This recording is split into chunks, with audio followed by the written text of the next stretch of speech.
Today we're out here at the Florida National Panther Refuge, and what I'm going to be doing is, just doing a little bit of orchid research. We're focusing on the ghost orchid specifically.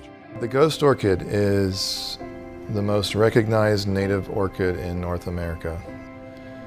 It only grows in the spookiest parts of North America, in the southern Florida swamps, if you will, and where there's shaded alligators, there's cottonmouth moccasins. It's a place not many people really long to go into.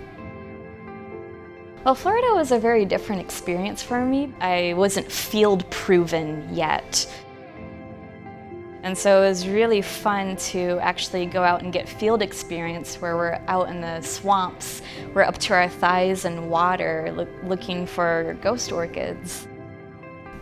If you see this ghost orchid, if you smell it, especially toward nightfall when it's getting dark but the flowers are white, it locks you in.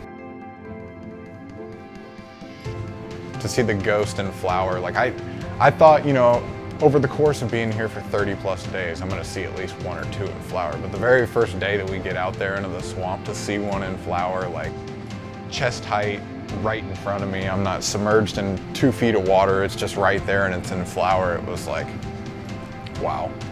It's like, all right, this is cool. I've never really been around epiphytes, don't really know how this thing works, but that's why I'm here. I'm here to figure out what this thing's doing here and how we can help it out.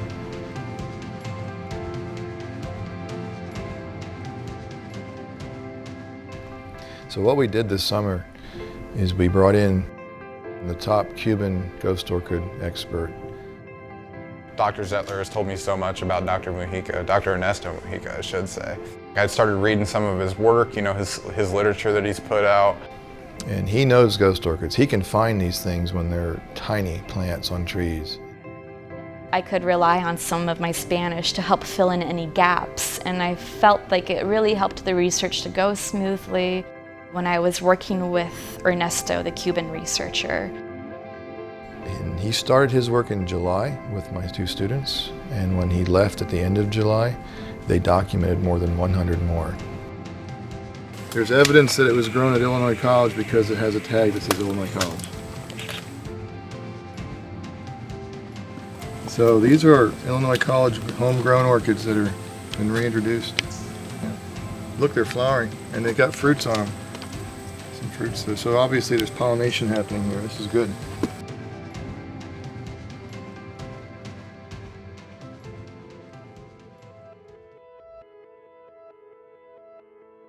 When I was sitting on the airplane in Orlando, and I looked out the window on the tarmac, and I saw a pond, and I looked and saw invasive plants in the pond, and those are plant and animal species that don't belong, are not native, and they encroach and they push out our native species.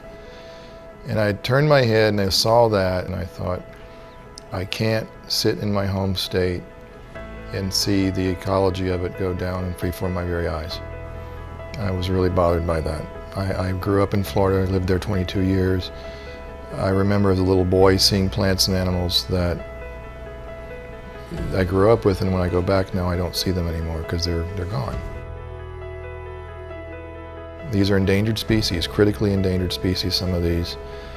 And here in our science building we have a USDA quarantine level 2 facility that gives us the permit to work in the lab with students on fungi that grow these orchids. And you never believe it, but here in the middle of the cornfields is this lab in the Parker Science Building, hidden away. And if you look inside, you will see a student there at work. And some of the rarest orchids in the world are being grown.